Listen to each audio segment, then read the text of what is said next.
Friends, ladies and gentlemen, mostly online, thank you for inviting me to this year's Singapore Perspectives to speak on the important topic of cities. There are so many dimensions to cities. They are full of promise and potential. They are where rural populations migrate to in search of a better life. They are the nerve centers of industries and economies, ideas and culture. They are magnets for humanity and cauldrons for new ideas and social movements. They are where hopes and dreams are expressed and fulfilled. But there is a dark side to cities too. Cities can also breed crime, vice, social inequality, disease, and cause environmental degradation. So cities are filled with paradoxes. Along with triumphs, there are defeats. Where there is hope and optimism, there is also despair. They have been the central stage where the story of humanity has unfurled, reflecting how societies think, behave, and point their moral compasses. Today, I will start by recounting the stories of a few great cities, past and present. I will then draw out key lessons from these cities, talk about their implications for Singapore, both our present as well as our future. My first example is Jericho, in the Fertile Crescent of the Middle East. It was one of the oldest human settlements dating back 9,000 BC, an old city born of geographical advantage, combination of good climate, fertile soil, abundance of fresh water.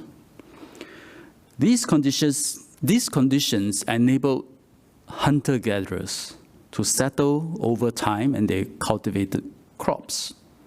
These were a close-knit people from a very early civilization. As their numbers grew, a city is formed. And then with accumulated wealth from agriculture, the people of Jericho established the city as a trading station, leveraging their strategic location along the Jordan River, and they were trading with peoples as far out as Egypt and Anatolia. With wealth came the need to defend the wealth and to protect the wealth. Inhabitants built up fortifications, most famously the walls of Jericho. And defense has always been a public good, so you want to defend a city, it has to raise taxes, mobilize, and organize resources. And therefore, you see the emergence of a state administration. And that leads me to my second set of examples of great cities, political capitals, such as Rome, Chang'an, Constantinople, Kaifeng, Pataliputra.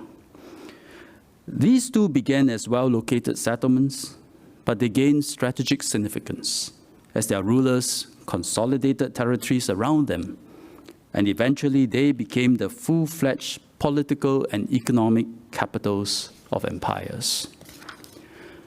These capitals, they had a few common features. First, they were often situated at the confluence of trade routes. Kaifeng, for example, was located amidst a network of canals and handled huge volumes of trading cargo.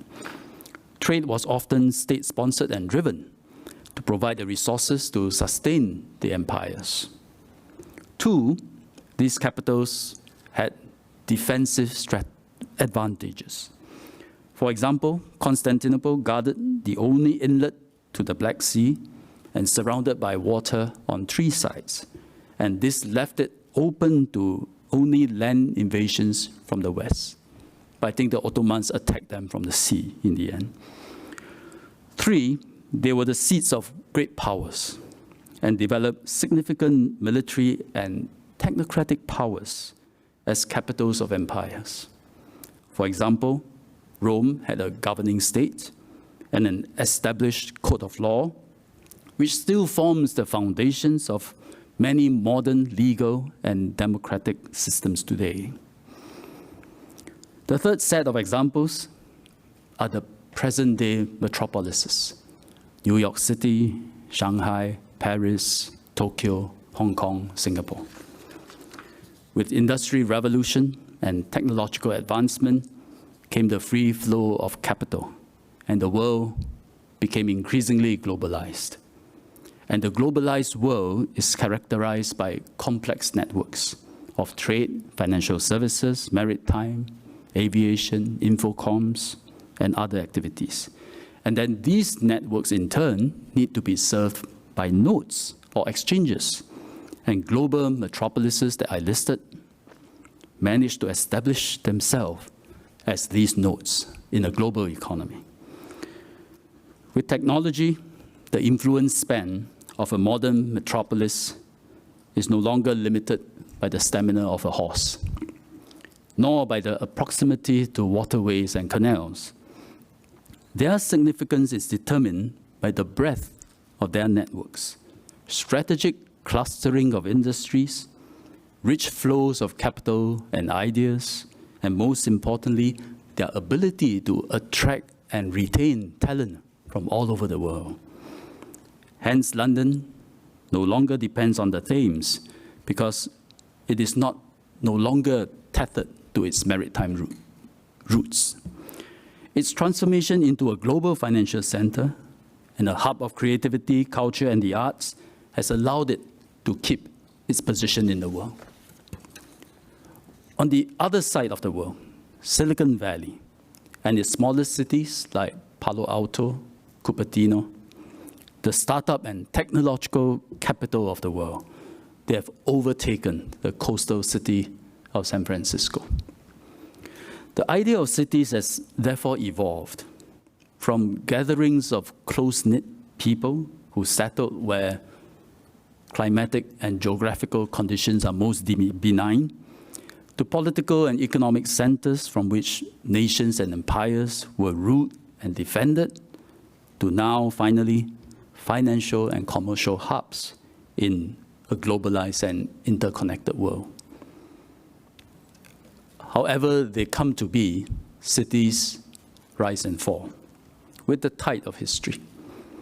The same geographical luck which gave rise to ancient cities such as Jericho can also be their undoing. Natural disasters, climate change, foreign invasions can all turn a city's fate. Today, Jericho is a pale shadow of its former self as part of a disputed territory in the West Bank. As for political capitals such as Rome or Chang'an, now called Xi'an, their character and significance shifted along with the rise and fall of their parent empires. Rome was the Roman Empire, rather, was plagued by constant threats of invasion, and its military and administration were overextended to defend a massive territory. There was an erosion of civic trust in the ruling elite. Chang'an was decimated at the fall of the Tang dynasty as the empire fragmented. These cities did not decline exactly. They remain major population centers, but their character has totally changed.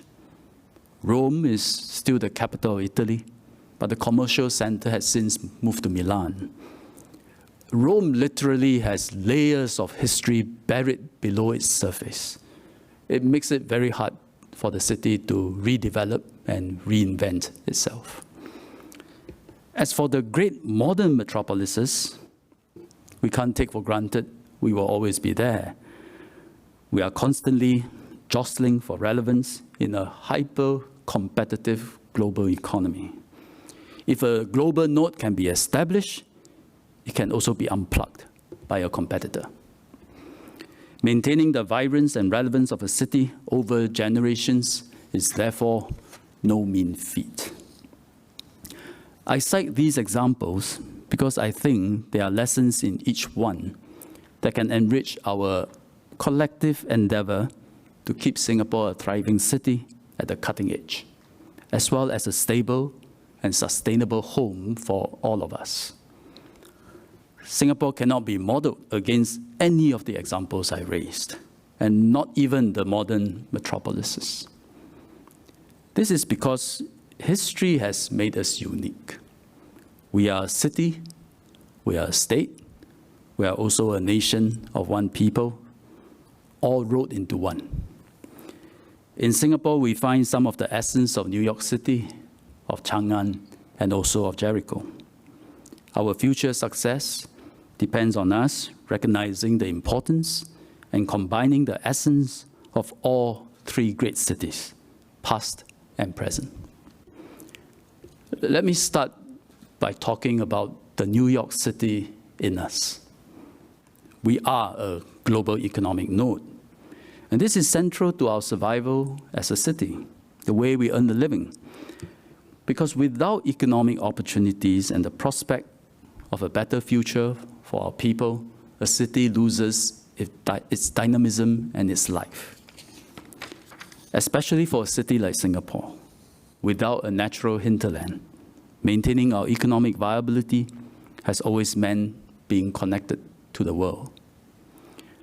One of our pioneer leaders, Mr. S. Rajaratnam, set out our ambition to become a global city in a speech to the Press Club, 1972. A whole 2 decades before our next speaker, Professor Sasson, would popularize the term. Mr. Rajaratnam saw Singapore as a growingly important component of the global economic system, side by side with the economic giants of the world. In large part, we achieved this ambition through decades of hard work and enterprise. We leveraged our geographical location. We built a trading hub first, and from there, other strategic industries, manufacturing, tourism, biomedical, finance, infocoms, aviation, R&D, and so on. To use a more contemporary analogy, we have become like a smartphone with a good operating system and all kinds of apps in it. Your contacts, your schedule, your group chats, music, photos, all personalized and stored in here. So this is the value proposition we want to keep offering to the world. Strong enough so that it is not easy, though not impossible, to switch out of Singapore. The great task before us is to keep reinventing ourselves to stay relevant and competitive. We have made good progress as a smart nation. We are fast becoming a center for green finance in the world. We have long-term plans to reinvent our cityscape, such as developing the land to be vacated by the Paya Lebar Air Base, and reimagining our city center with the inclusion of the Greater Southern Waterfront, which is the size of 3 Marina Bays. And the city center will look entirely different decades from now. But I believe the biggest opportunity for reinvention lies in the post-COVID-19 world. In many ways, the crisis is like a reset button, forcing us to rethink the way we do things, to be better, to be smarter. For example, the post-COVID working world should embrace a combination of working in office and at home as a more efficient arrangement to be outcome-focused and help people juggle their lives. We should rethink about the concept of peak commuting hours, which has so long dictated the planning and development of transport infrastructure. We can flatten that traffic curve too.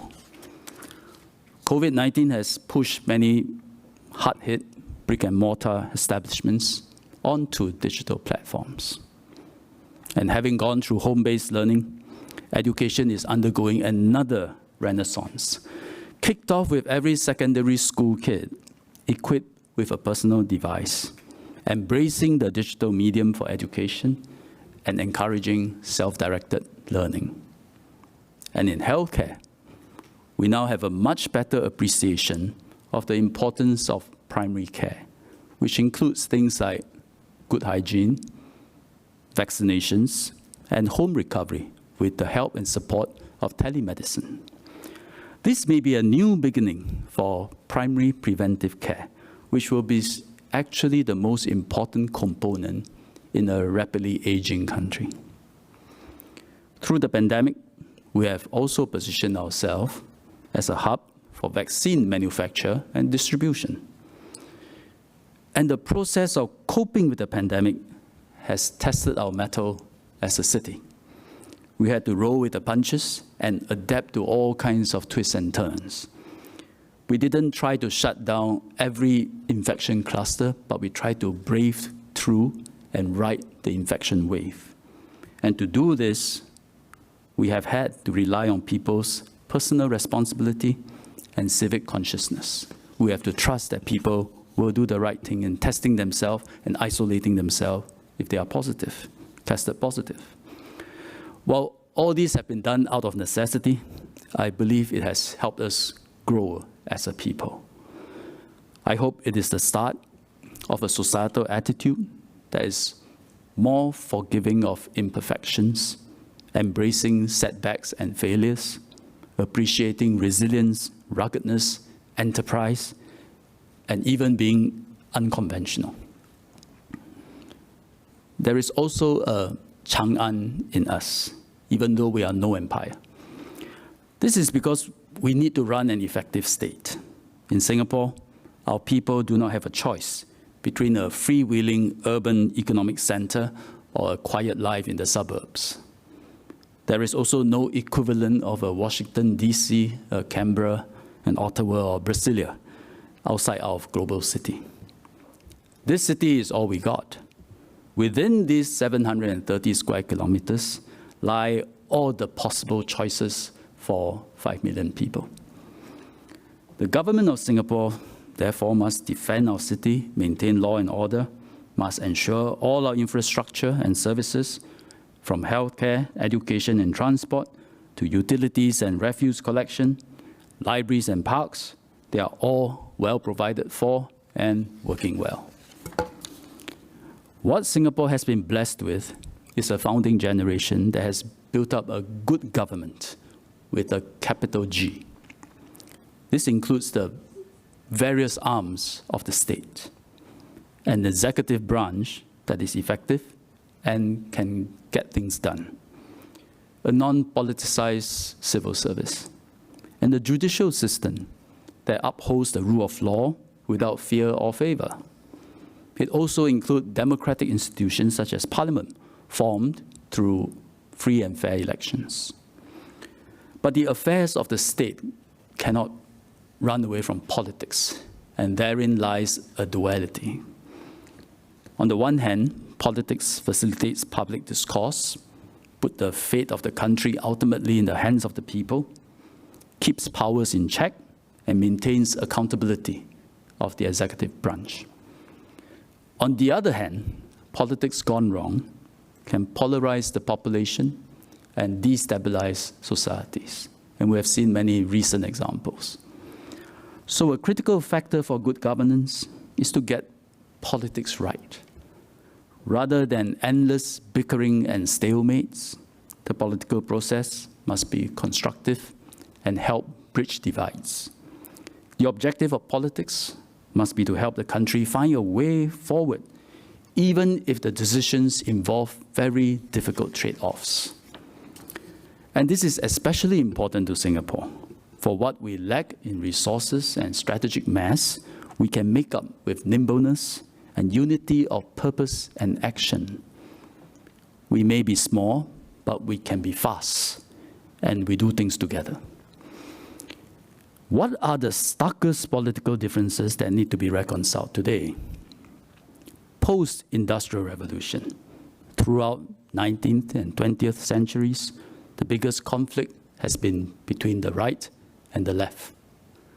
Creation versus distribution of wealth, socialism versus capitalism.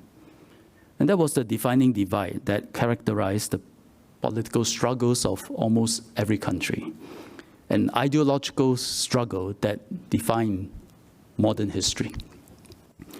However, post-globalization and the internet, Modern societies face new contradictions. Economic and income growth are important, desired by many, but also stratify society and can hinder social mobility. The challenges and stresses of international competition can make people turn against globalization and foreigners. Resource exploitation depletes the life of our planet. In other words, inequality, protectionism, and climate change.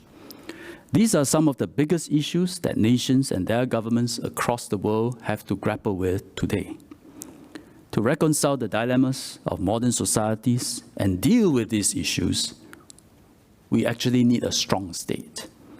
Otherwise, it will not be possible to do difficult but necessary things, such as carbon tax to reduce emission, or redistributive policies to help the low income, move up especially, or reform education, health, or other significant public policies and programs. Our policies need to be consistent for the long term in order to make an impact and make a change, improve lives. Unlike bigger countries, Singapore cannot afford to be caught in fractious politics with frequent change of governments and reorientation of policies that come with it. This does not preclude the value of healthy discourse that take in diverse views and the proper functioning of checks and balances, both of which can strengthen our health and functioning as a state. The success of Singapore's state depends on our ability to achieve both aims. But the most crucial aspect of Singapore is the Jericho in us. The sense that despite being in a global city, we are members of a close-knit tribe, sharing a common fate and destiny. A recognition that by working together and making sacrifices for one another, we have a better shot at a brighter future. Except, unlike the inhabitants of Jericho, we are not a natural tribe of similar origins. Singapore is a far more diverse and complex city than any ancient city. Having a seat at the table at the United Nations or a flag to compete under in the Olympics does not a nation make. The litmus test of what it means to be a nation is actually in our pledge, one united people. This makes nation building a long-term subconscious process. A nation's people will have to have common experiences and go through trials and tribulations together.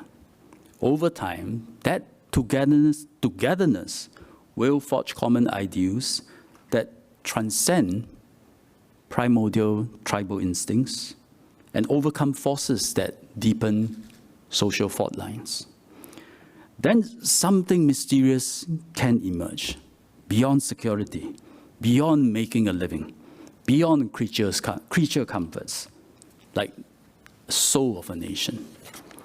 For ancient civilizations like China and India, the sense of nationhood is almost second nature, having been born of millennia in time. In Europe, religious beliefs played a big part in forging that sense of togetherness, also over centuries. The United States of America, that's a relatively young country, held together by the ideals of individual freedom and liberty. In Singapore, we are working on what it means to be Singaporean, day by day. Students singing Majulah Singapura daily at school assemblies, different communities living side by side in HDB estates, visiting hawker centers, public parks together, cohorts of youngsters performing national service together, total strangers instinctively connecting with a Singlish phrase, even thousands of miles away from home, like our secret shared code. And battling crises like COVID-19 and pandemic together. These are all acts of nation building. Many of these come through deliberate policies and programs implemented by the state.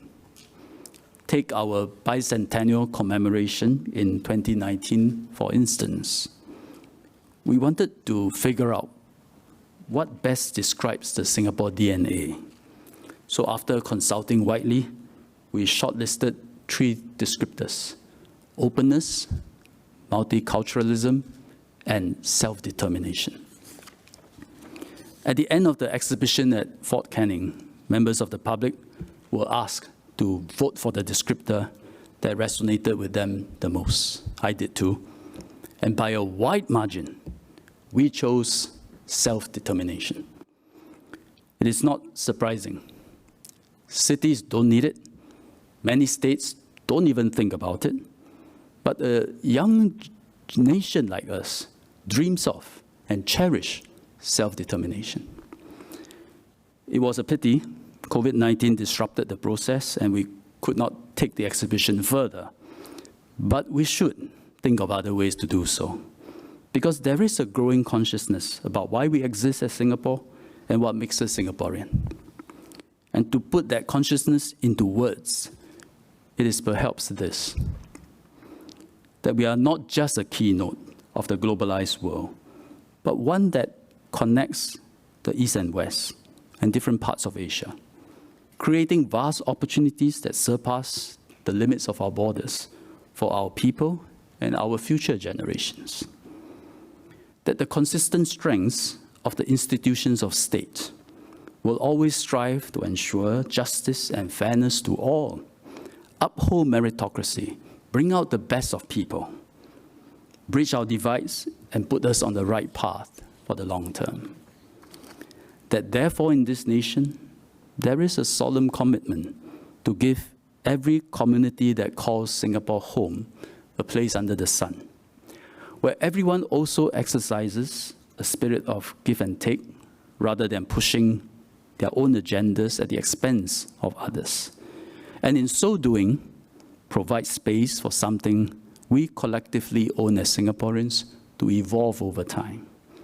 And with all this, we will determine our own future and be a city, state, and nation that continue to thrive for many years to come. Thank you.